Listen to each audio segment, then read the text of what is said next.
뉴스를 보게 되면 뭐 급매물이 나온다, 매물이 많이 늘어났다, 뭐 이런 뉴스들이 지금 많이 나오고 있는데, 늘어난 건 사실입니다. 20% 정도 늘어난 것으로 판단을 하고 있고요.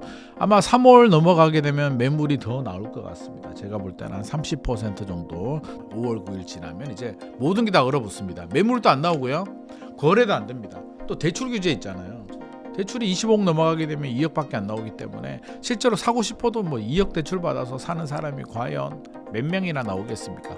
한강 벨트에 한마디로 25억 넘어가는 고가 아파트 시장은 이제 5월 9일 지나면 빙하기, 3월에는 그나마 좀 활발한 거래가 좀 이루어질 수도 있겠다.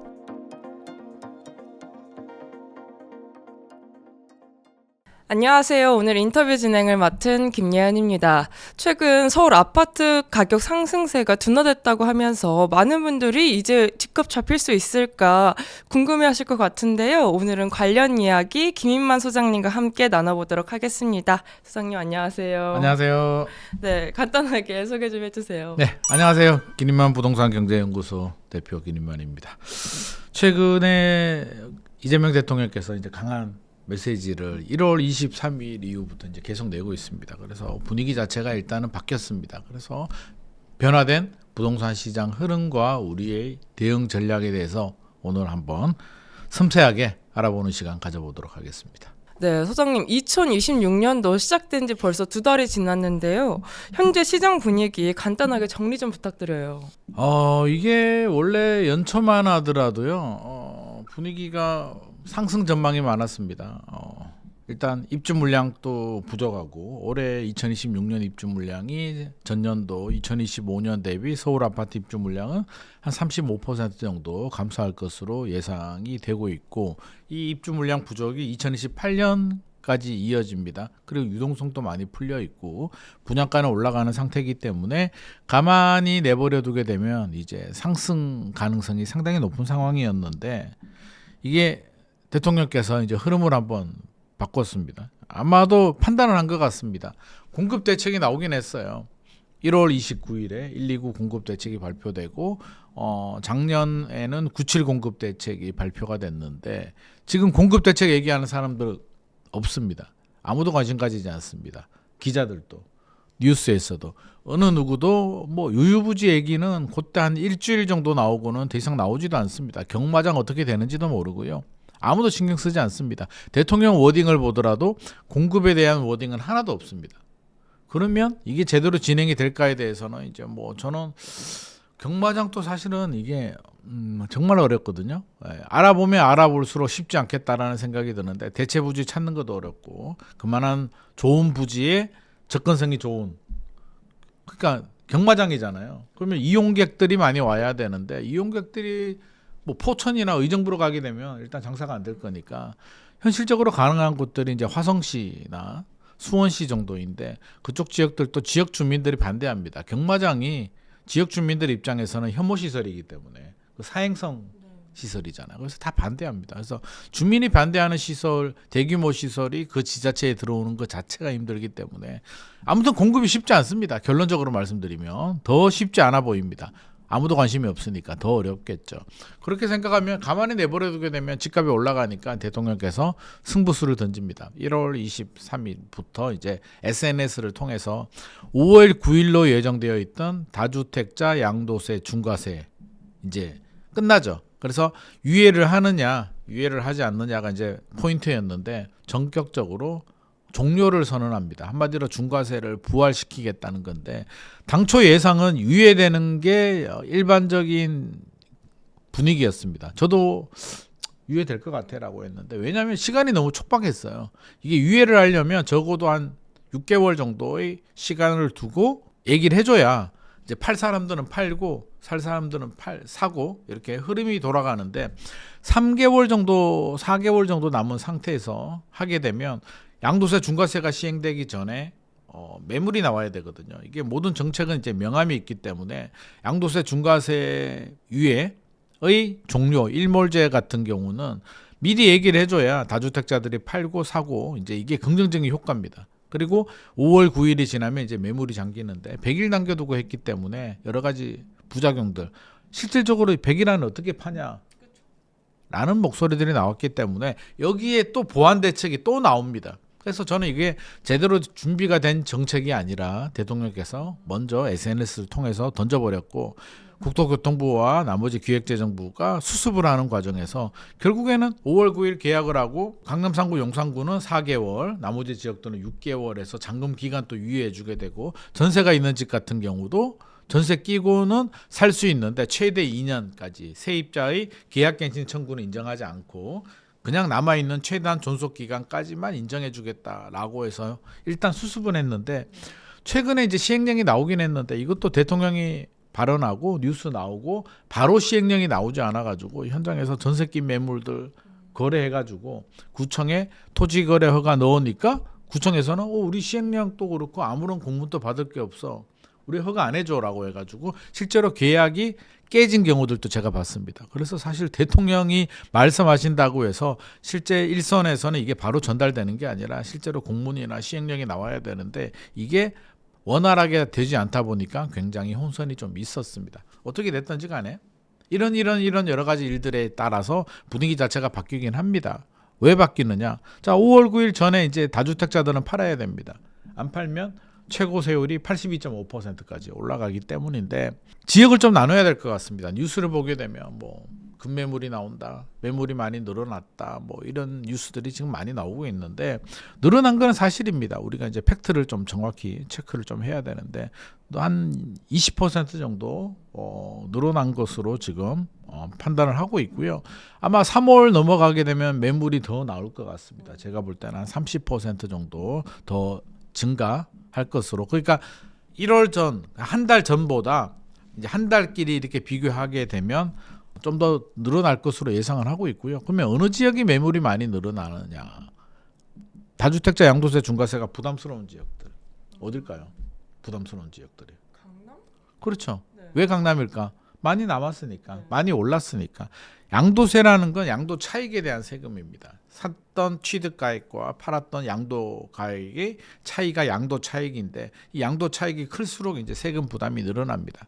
그러면 금액대가 크고 높고 많이 올랐는 지역들, 강남 3구, 용산구, 한강벨트 지역들 10억, 20억 뭐 이렇게 막 올라간 양도 차익을 가지신 분들 뭐 30억을 벌 수도 있죠. 한 10년 전에 사신 분들은 17억에 사서 50매덕 가면 30억 될 수도 있습니다. 그런 분들은 중과세가 되느냐 안 되느냐가 굉장히 치명적인 이슈이기 때문에 그런 분들은 가격을 매덕 내려서 이제 팔 수도 있겠죠. 그래서 가격이 좀 내려옵니다. 한 5에서 10% 정도 내려온 것 같습니다. 그러면 이제 아파트에 따라서 다르잖아요. 5%더라도 30억 아파트에 5%면 얼마입니까? 한 1억 5천 정도. 그러니까 한 1억에서 2억 정도. 많이 떨어지면은 이제 10% 정도니까 한 3억 정도까지도 내려온 매물이 나오는데 집주인 입장에서는 중과세가 적용이 되면 세금을 예를 들어서 한 10억 내야 된다. 그럼 3억 저렴하게 팔아도 또 유리할 수도 있기 때문에 파는데 이게 많이 남았는 지역들은 이제 이런 급매물들이 나오고 3월에는 아마 조금 더 나오고 하락폭도 조금 더 확대가 될 수도 있습니다. 한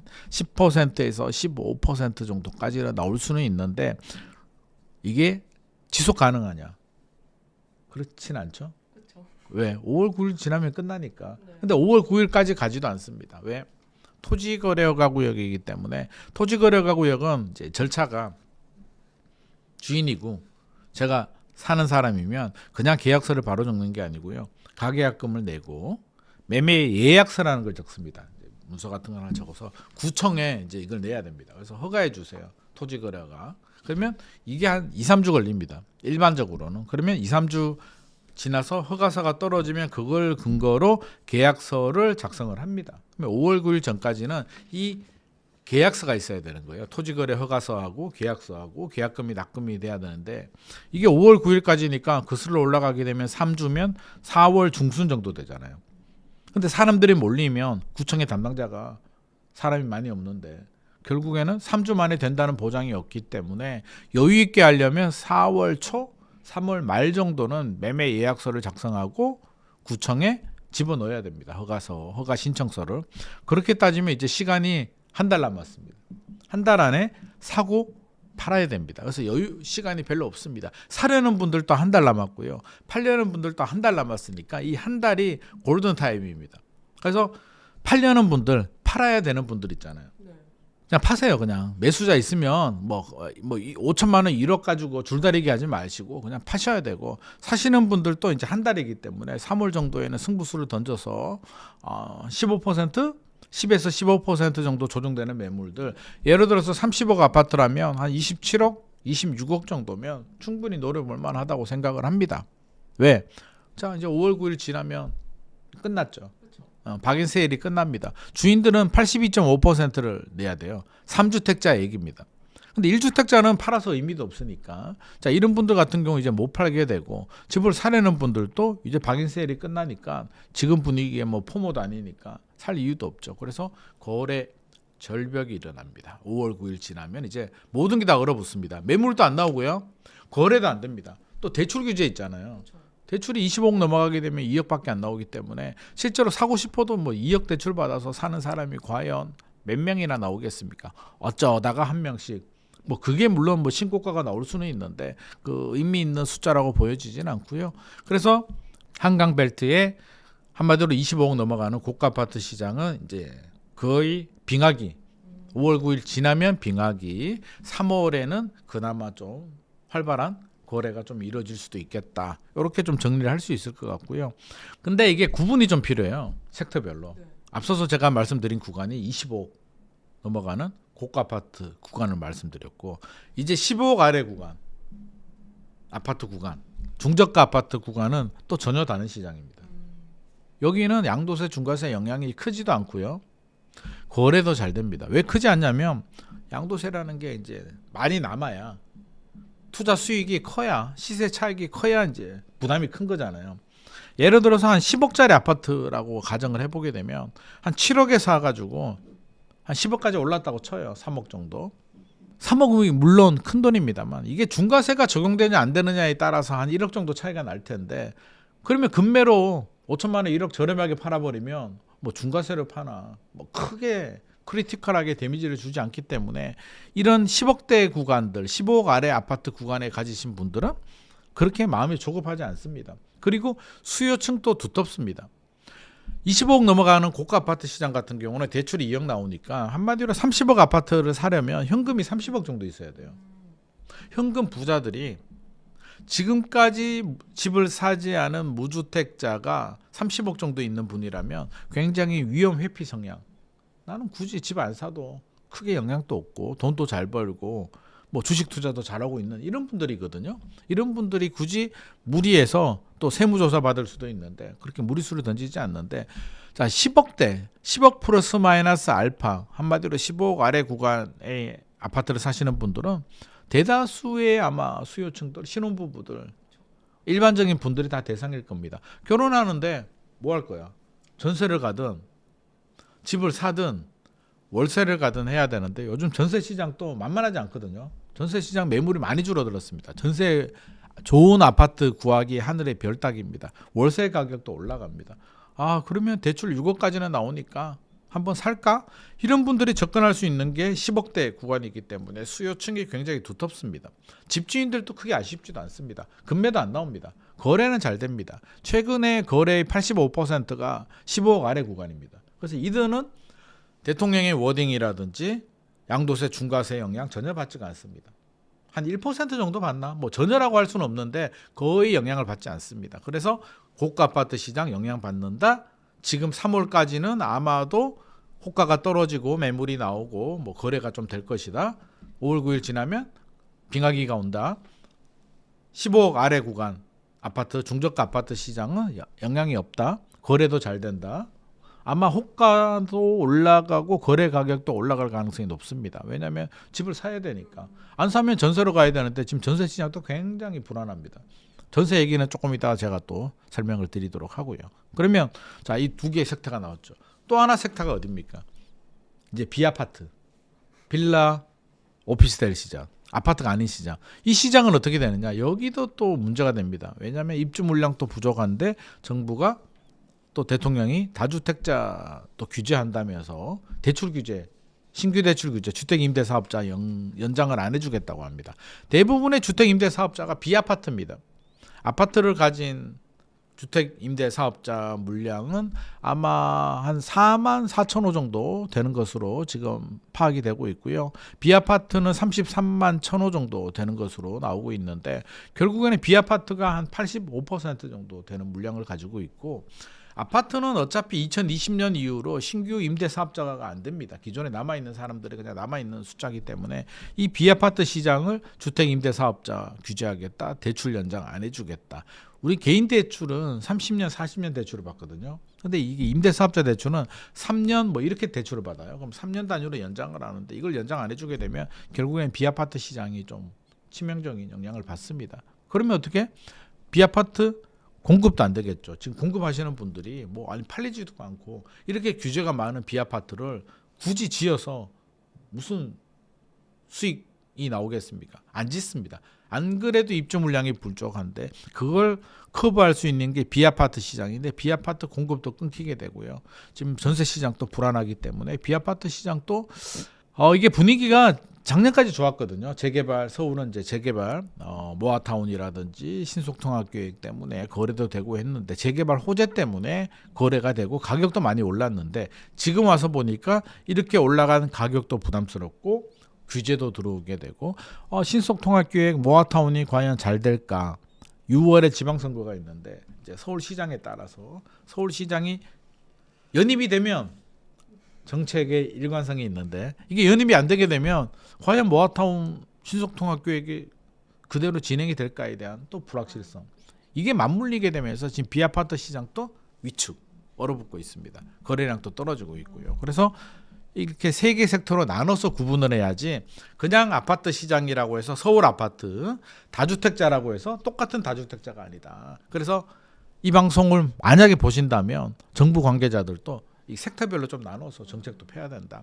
아파트 다주택자 15억 아래 구간에 우리 신혼부부들이나 이렇게 서민들이 가는 다주택자 시장 그리고 빌라 오피스텔의 다주택자 시장을 섹터로 나눠서 핀셋 규제를 해야지 이걸 뭉뚱그려서 서울의 다주택자라고 때리는 순간 전세 시장을 포함해서 여러 가지 왜곡이 생길 수밖에는 없는 상황입니다. 근데 그러면 지금 매도자는 약간 발등에 불이 떨어진 것 같고 매수자는 관망하는 것 같은데 매수자 입장에서는 가격이 어느 정도 떨어지면은 좀 좋은 가격대라고 생각할 수 있을까요?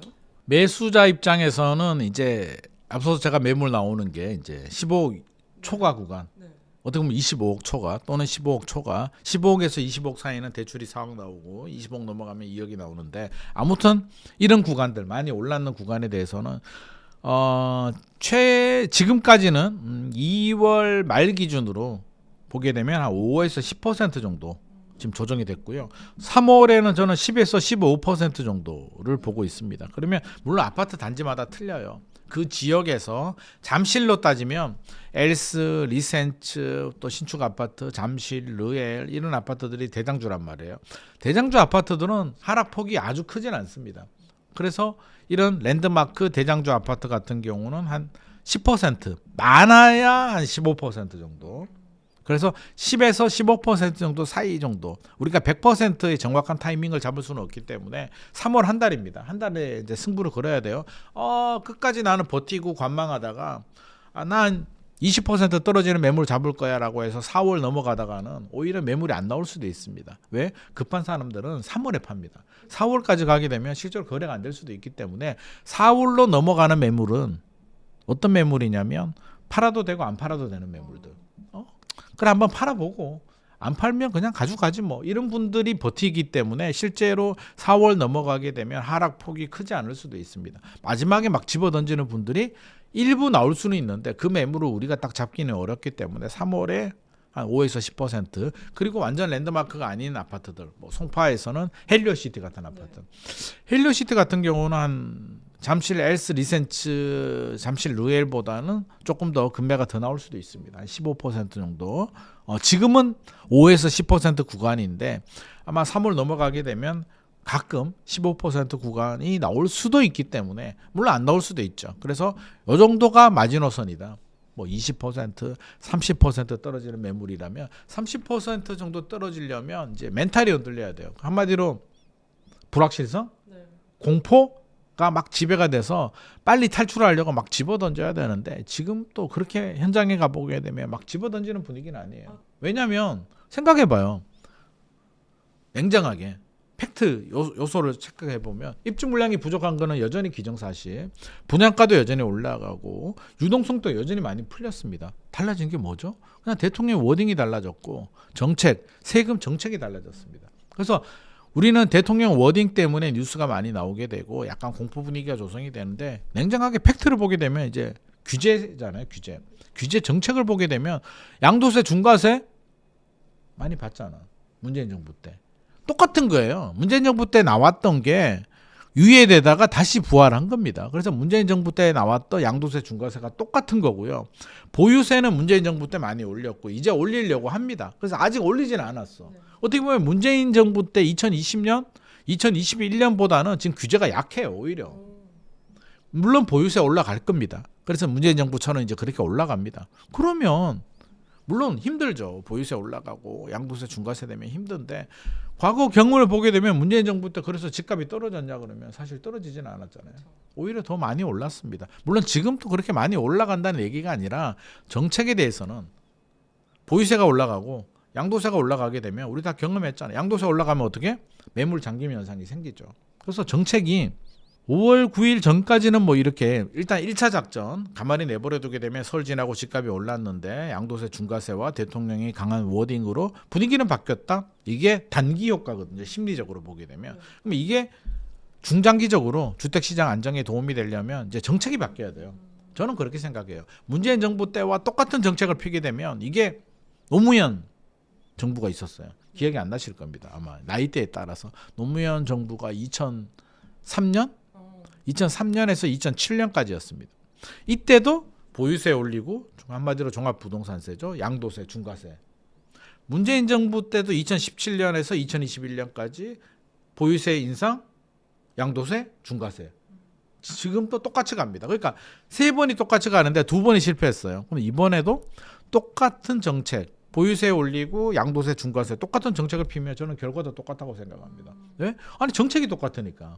그럼 정책을 다르게 해야만 결과가 다르겠죠. 인풋이 달라져야 아웃풋이 달라지는데 인풋을 똑같이 해놓고 대통령이 워딩만 강하다고 해서 단기적으로 심리적으로 영향을 주지만 중장기적으로 영향을 주려면 인풋이 달라져야 된다. 그럼 어떻게?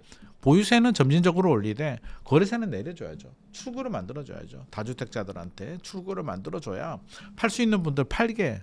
그러니까 지금은 압박을 줘서 5월 9일 전까지는 이제 팔 수 있는 욕구가 생기는 거잖아요. 5월 9일 지나면 82.5% 내고 팔 수는 없기 때문에 이분들이 출구 전략을 만들어줘야 되는데 최근에 논란이 다주택자가 정말 문제인가? 진짜 다주택자들이 집값 상승의 주범인가에 대한 논란이 좀 있습니다. 이거는 이제 각자 입장에 따라서 좀 틀려요. 무주택자 입장에서는 나는 집이 없는데 소수가 집을 여러 채 가지고 있으면 이 희소성이 있는 집을 특정 세력이 많이 가지고 있으면 이거 문제 아니야? 충분히 그럴 수가 있습니다. 그래서 다주택자가 집값 상승의 원인이라고 생각할 수도 있고 일정 부분 맞습니다. 근데 역설적으로 말하면 그 다주택자가 내가 지금 살고 있는 전세 월세 집을 제공해 주는 사람이란 말이에요. 이 다주택자가 사라지게 되면 내 월세 전세는 누가 공급을 해주지? 여기서 이제 또 모순이 또 생기기 시작을 합니다. 그리고 다주택자들이 불법을 했느냐? 불법은 아니잖아요. 세금 내고 합법적으로 과거의 정책 범위 내에서 특히 문재인 정부 초반에 2017년에는 오히려 장려했습니다. 임대사업자를. 집 사가지고 등록 임대사업자 등록을 많이 해라고 오히려 문재인 정부가 장려한 정책입니다. 왜? 세입자한테 전세를 저렴하게 공급을 해주니까 우리가 혜택을 좀 줄게. 니들은 세입자한테 혜택을 주고 우리는 니들한테 세제 혜택을 줄게 라고 하는 좋은 정책인데 제가 볼 때는 문제가 뭐냐면 혜택이 좀 많았어. 그때 설계를 2017년이었거든요. 2017년은 집값이 많이 오르는 시절이 아니었어요. 그러다 보니까 집값 상승률 시뮬레이션을 너무 낮게 잡은 거야. 그래서 혜택이 좀 많았어요. 그러면 저는 이게 문제라면 그러니까 과도한 혜택이 문제라면 혜택을 좀 줄여서 밸런스를 맞추면 되는데 마치 다주택자들이 지금 뭐 집을 사서 현재의 이런 집값 상승에 문제가 생겼다라고만 답을 내버리게 되면 다주택자가 사라지면 이제 모든 문제가 해결될 것인가? 그건 또 다른 문제 같습니다. 왜냐하면 실제로 우리가 이제 집값이 막 폭등하는 포모 현상 있잖아요. 포모가 생겨서 집값이 막 올라갈 때 2020년, 2021년 생각해 보게 되면 또 작년 9월, 10월 어떤 분들이 사서 집값이 많이 올랐을까요? 다주택자? 무주택자나 1주택자 갈아타기? 무주택자와 1주택자 갈아타기가 움직일 때 집값은 폭등합니다. 왜? 다주택자가 수가 많진 않아요. 집을 가지고 있는 사람을 100으로 둔다면 1주택자가 한 85 정도 되고요. 2주택자가 한 7 정도 되고 그리고 나머지는 이제 뭐 3주택 이상입니다. 이분들은 언제 움직였냐면 문재인 정부 때 노무현은 너무 멀리 옛날 얘기니까 문재인 정부 때 생각해 보면 2015년에서 더 많이 가면 2013년이고 에서 2017년, 18년까지 많이 움직입니다. 미리. 왜? 다주택자들은 어떤 사람들? 좋게 말하면 임대사업자, 나쁘게 말하면 투자 투기 목적이 강하잖아요. 솔직히 우리가 자선사업을 하는 건 아니잖아요. 맞잖아요. 삼성전자, SK하이닉스 주식을 삼성전자와 하이닉스의 발전을 위해서 사는 사람이 있습니까? 내가 돈 벌려고 사잖아. 솔직히 마음은. 근데 그 돈이 기업으로 가니까 도움이 되는 거고. 그러면 주택 사업자들도 마찬가지죠. 내가 돈 벌려고 하는데 세입자한테도 도움도 되는 거죠. 그러니까 세제 혜택도 좀 받는 건데 이게 이분들은 2017년, 18년까지 많이 움직였어요. 공격적인 성향을 가지신 분들. 멈춥니다. 왜? 그다음부터 이제 막 규제가 들어오거든요. 다주택자에 대해서 중과세 규제가 들어오고 보유세가 올라가고 규제가 들어오다 보니까 이분들은 줄이거나 오히려 멈춥니다. 근데 2020년, 2021년은 이제 포모 나 혼자 벼락거지가 될 것 같은 두려운 마음에 무주택자, 1주택자들이 막 움직여요. 그러면서 집값이 폭등하거든요. 그러니까 역설적으로 말하면 다주택자들이 영향을 주는 건 맞는데 진짜 집값이 올라가는 건 다수 85%의 1주택자의 갈아타기 수요. 그리고 집을 가지지 않은 나머지 한 50%의 무주택자들이 움직일 때 한마디로 시장은 균형이란 게 있어요. 집 하나 가진 사람들 많고 집 가진 사람들 중에 뭐 나머지 다주택자들 일부 있고 무주택자들 중에서도 돈은 있는데 굳이 안 사고 싶어서 한 무주택자들, 사고 싶은데 돈이 부족한 무주택자들 이런 분들이 이제 밸런스를 이루면서 이게 나름대로 균형을 맞춘단 말이에요. 이게 시장기거든요. 근데 포모가 생기게 되고 벼락거지가 될 것 같으면 돈은 있는데 안 사도 되는 사람들이 사.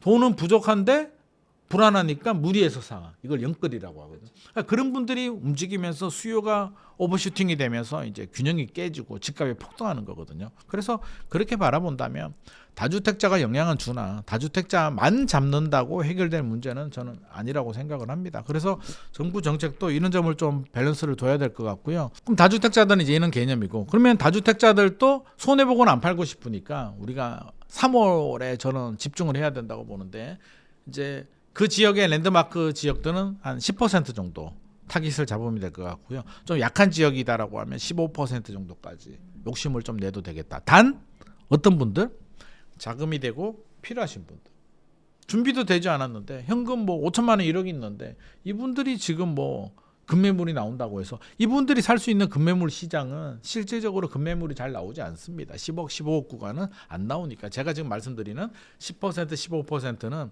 한강벨트 많이 올랐는 지역들 그렇게 생각할 수는 있죠. 아니 2년 전에 25억 하던 아파트가 35억 갔는데 소위 말해서 가격으로 따져봅시다. 그러면 35억의 10%면 3억 5천 정도 되잖아요. 그러면 33억 32억 정도 돼요. 이 정도로 만족할 수 있나? 라고 생각할 수도 있는데 집주인 입장에서는 또 다르거든요. 그렇죠. 그러면 이거를 그럼 내가 30억 28억에 팔아야 되는 거야? 그럼 남는 것도 없는데?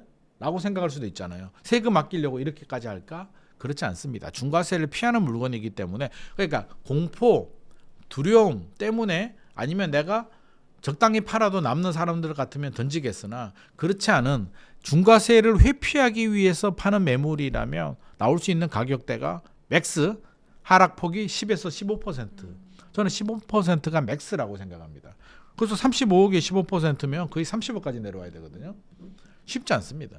이렇게 내려오기는 쉽지 않기 때문에 실제로 35억 기준에서는 33억 32억 정도가 합리적인 안전선이다. 그러면 저는 이 정도에서 들어가고 더 떨어지면 어떡하죠? 그거는 내 운이지. 그렇잖아요. 그러니까 집이라는 거는 10년 후를 바라보고 우리가 투자하는 상품이기 때문에 이렇게 단기 흐름에 너무 일희일비하지는 말자. 단 사려는 분들은 작년에는 매물 구하기도 힘들고 계좌 달라 그래도 계좌 안 주고 호가 막 36억 37억 부르다가 지금 이렇게 이 정도라도 내려온 게 어딥니까? 그래서 자금이 되고 필요하신 분들이라면 한 10에서 15% 정도 구간 적극적으로 노려보자. 단 15억 아래 구간은 사실상 급매물이 잘 안 나온다. 다른 시장이다. 이렇게 말씀드릴 수 있겠습니다. 그럼 3월 달까지는 조금 하락을 기대해봐도 되고 그 이후로 장기적으로 보면은 부동산 시장 어떻게 흘러가게 될까요? 장기적으로 보게 되면 이제 또 답이 나왔죠. 왜냐하면 5월 9일 지나면 다주택자들 82.5%, 3주택 가지신 분들, 2주택 가지신 분은 72.5%, 71.5%. 못 팔잖아. 그렇죠. 아니 10억이 남았는데 우리가 좀 솔직해지자고요. 야 그래도 남았잖아 라고 말할 수도 있는데 그거는 이제 무주택자 얘기고 본인이 그러니까 우리가 3주택 입장이 돼보자고요. 제가 3주택 아닙니다 참고로. 그러면 자 우리가 3주택 입장이 돼보는데 10억이 남았는데 국가에 7억 5천 내고 내가 2억 5천 가지고 가는데 그동안 종부세 낸 거 재산세 낸 거 대출이자 낸 거 그거 다 감안해보면 실제로 2억 5천 가지고 뭐 많이 남았을까요? 아니잖아요. 내가 한 4, 5년 가지고 갔다. 5년 보유한 집이다라고 하면 대출이자만 해도 얼만데. 그렇죠. 그럼 물론 네가 투자했으니까 대출이자 네가 낸 거잖아. 맞아요. 맞는데 그럼에도 불구하고 다 제하면 실제로 한 1억 남았나? 5천? 1억 정도 남았는데 그게 뭐 하는 거야? 그냥 가지고 갈래. 나 그냥 보유세 낼래. 라고 생각할 수도 있는 거잖아요. 그렇기 때문에 매물은 잠긴다.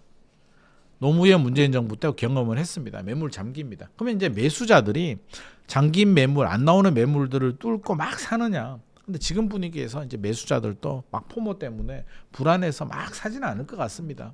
전체적인 분위기가. 그리고 대통령에 대한 기대감도 좀 남아있고 이번에는 집값 잡을 수 있을 것 같아. 문재인 정부 때도 2017년에서 2019년까지 기다려줬거든요. 시장에서 3년을 기다려줬어요. 그래서 이번에는 몇 년을 기다려줄지는 모르겠는데 어떻게 됐든지 간에 기다리는 수요들 때문에 적어도 올해 2026년에 고가 아파트 시장은 절벽, 빙하기. 팔려는 분들은 못 팔고 사려는 분들은 일단 믿고 기다려볼까? 나는 그냥 이 호가에 사고 싶진 않아? 라고 하면서 발을 빼니까 거래 실종. 빙하기가 올 것 같습니다. 그래서 한강벨트 시장은 거의 빙하기인데 가끔 또 사는 사람들 있잖아요. 이 분위기에도 레미안 퍼스티지 전용 84가 또 신고가 나왔더라고. 돈 많은 사람들은 또 필요한 사람들은 또 삽니다. 그러니까 이런 현상들 거래는 없는데 가끔 신고가가 나오거나 뭐 이 정도의 현상 정도가 이루어질 것 같고요. 나머지 지역은 또 다릅니다. 15억 아래 구간은 뭐 저는 정상적인 시장? 이걸 정상이라고 해야 되나? 정상이라는 표현은 좀 그렇고 크게 영향받지 않는 시장. 그러니까 금매도 잘 안 나오고 거래는 잘 되는 시장. 오히려 올라갈 가능성도 높습니다. 그러니까 한강벨트 고가 아파트 시장, 양도세 중과세가 치명적인 영향을 주는 시장, 이런 시장은 빙하기가 되는데 나머지 시장은 어떡하라고? 집은 필요한데 신혼부부가 이제 서울에서 1년에 한 4만 2천 쌍 정도가 결혼을 하거든요. 많이 하죠. 많이 하네요. 많이 해요. 통계 제가 찾아봤습니다. 그러면 이 중에 2만 정도가 뭐 집을 사고 2만 정도가 전세집을 구할 수도 있는 거잖아요. 그렇죠. 이 수요는 뭐 할 건데? 어디로 가야 돼? 라는 생각이 들잖아요. 어딘가는 가야 되는데 자 일단 왜 전세가 문제냐면 입주 물량이 일단 부족해.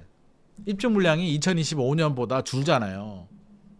절대적으로 들어갈 수 있는 신규 집이 부족. 그러니까 시장에 아까 균형이 있다고 했잖아요. 그러니까 집주인들도 그렇고 세입자들도 균형을 맞추고 있는데 새로운 수요가 생기는 거잖아요. 사만이 가구 수 분화에 따라서 결혼해서 나와. 그러니까 새로운 수요가 나오면 이 새로운 수요가 텐트 치고 살 수는 없으니까 역설적으로 말하면 매년 4만 원 정도의 집은 공급을 해줘야 되는 거예요. 지방에서 올라오는 분들도 있고 신혼부부들도 있고 또 청년들도 분화를 하기 때문에 이 4만 호가 가도 모자라겠다. 한 5만 호, 6만 호 정도는 공급이 돼야 되는데 이게 5만 호, 6만 호가 아파트도 있고 빌라 오피스텔도 있고 이게 그래서 이게 균형이 맞는 거예요. 그래서 신규 물량이 상당히 중요합니다. 근데 지금 이 밸런스가 깨졌어요. 신규 공급이 아파트는 2만 8천 호 정도인데 임대 아파트 빼버리게 되면 실제로 민간 아파트는 18,000호, 17,000호 정도밖에 안 되고요. 빌라 오피스텔이라도 많이 공급이 돼야 되는데 빌라 오피스텔도 요즘 거의 공급이 안 됩니다. 올스톱입니다. 그럼 신혼부부도 비상입니다. 집을 구해야 되는데 이제 신규 입주 물량이 없으면 이제 그나마 남아있는 매물로 가야 되는데 남아있는 매물이 원활할까? 원활하지 않습니다. 지금 다주택자들 팔아라고 하잖아요. 네. 최근에 논란 중에 하나가 또 이거잖아. 다주택자가 집을 팔아. 서울은 토지거래가 구역이잖아요. 그러면 예를 들어서 강남에 매물이 하나 나와요. 파니까. 네. 토지거래 가니까 사는 사람이 입주해야 되잖아요. 세입자는 어디로 가요? 어딘가는 가야 되잖아. 그렇죠. 그러면 세입자가 하나 추가되잖아요. 전세 공급이 하나 줄어든 거잖아요. 누군가 입주했으니까. 세입자는 튕겨 나왔어. 근데 이제 이렇게 볼 수는 있죠. 그 집을 샀는 사람도 무주택자 아니야? 그러면 균형이 맞잖아요. 네. 아니 무주택 세입자가 집을 사서 들어갔어.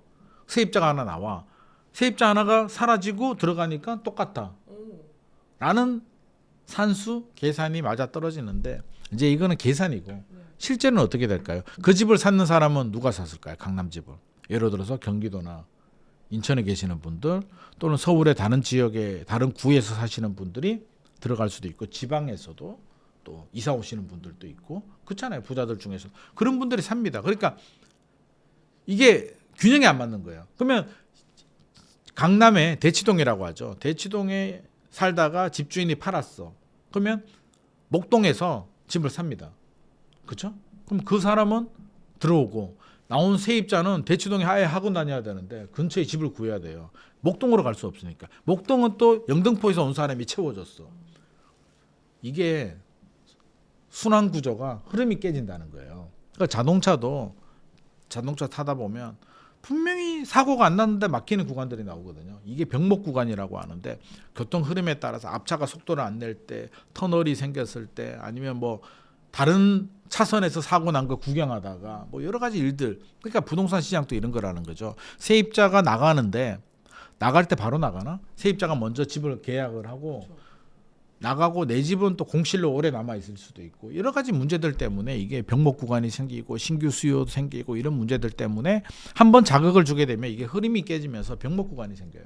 전세 시장도 영향을 줍니다. 그래서 어떤 식으로든 영향을 받을 수밖에 없고 지금 벌써부터 현장은 난리가 났습니다. 지금 매물이 없습니다. 그래서 신혼부부들도 그렇고 전세집 구하기 난리인데 다주택자 규제가 더 심해지고 이제 매물 잠김까지 생기고 또 대출 규제 소유권 이전 조건부 전세 대출도 막혔고 이게 뭐냐면 신규 아파트가 그나마 들어오는데 세입자는 못 들어가요.